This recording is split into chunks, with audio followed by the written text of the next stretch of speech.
Hi, I'm Vanessa from Being Yoga, and this is a video series about the presuppositions of NLP as I understand them, and probably from more of a yogic perspective.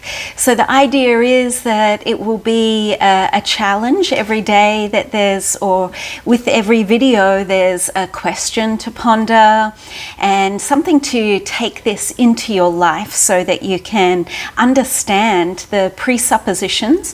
So presupposition presupposes a certain outcome, or it's how we filter our reality and whether it's outer or inner reality.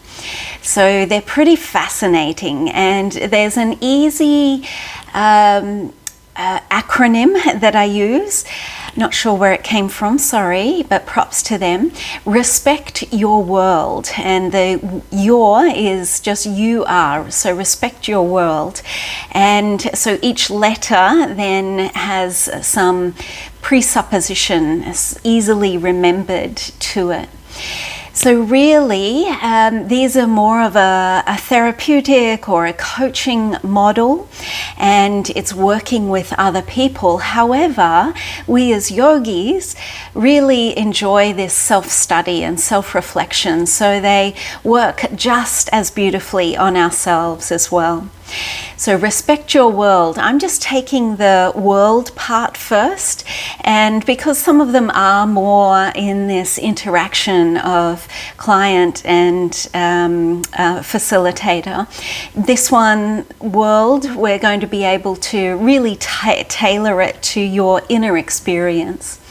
So the W stands for wholeness, which means that every process and technique in NLP is moving the person towards a greater experience of wholeness. So as yogis, especially some of maybe the older practices, they were like death to the ego and trying to sever and cut away parts of ourselves. However, at Being Yoga, we're more tantric style yogis, which means it's more inclusive, and we say bring everything to the path, bring everything to the path. So so this is the question, do you have any practices where you're cutting or getting rid of? And is there some way that you can instead bring it into yourself? So the great example that I use when I teach the Playing the Edge teaching in our teacher training program is that I had this experience of being not very confident and having low self-worth, and to the point that every December 31st I'd throw was it 30th? Oh dear. I'd throw on the fire and, just write it on a piece of paper, throw it on the fire and go, get rid of this low self-worth. Every New Year's resolution was just getting rid of and trying to be done with it. And it wasn't until I turned 180 and went, what if I didn't try to get rid of, but instead had this experience of bringing it in. So like a little puppy on my lap, hello, low self-worth, what are you here to teach me? Or hello, lack of confidence, what are you here to teach me? And the 180 of that was confidence. So I set about, how can I become more confident? And so that was a very powerful understanding for me, and seeing the importance of joining and drinking in this wholeness. In what comes to mind in the NLP practices is that of parts integration. So we often have these conflicting parts of ourselves. We've got one part of us who really wants to meditate every day, just really wants to. And then there's other part that just doesn't want to meditate at all.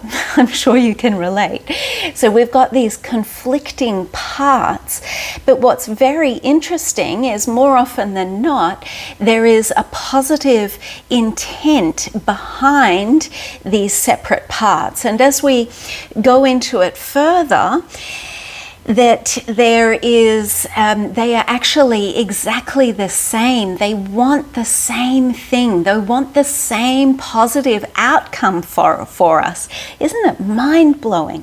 So with the parts, the separate left and right hands actually come together and come into wholeness when they realize that they don't need to be in conflict anymore, that they actually want the same thing. It really has to be experienced to be believed. But this positive intent that lies behind every one of our behaviors and our habits, that it's surprising, but they all are leading us, they have a positive intent, and that they do want us, they're doing the best they can, which is pretty fascinating.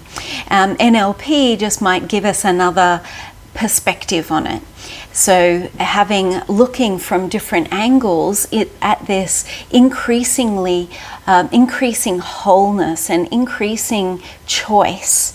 So there's such good stuff in NLP. And remember that question to ponder: is there anything in my life that I'm trying to get rid of?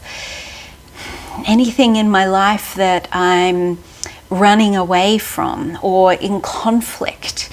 Are there practices where I'm trying to, shut my mind up because it's a monkey mind? Well, in being yoga, we say that is never going to happen except when you're a corpse.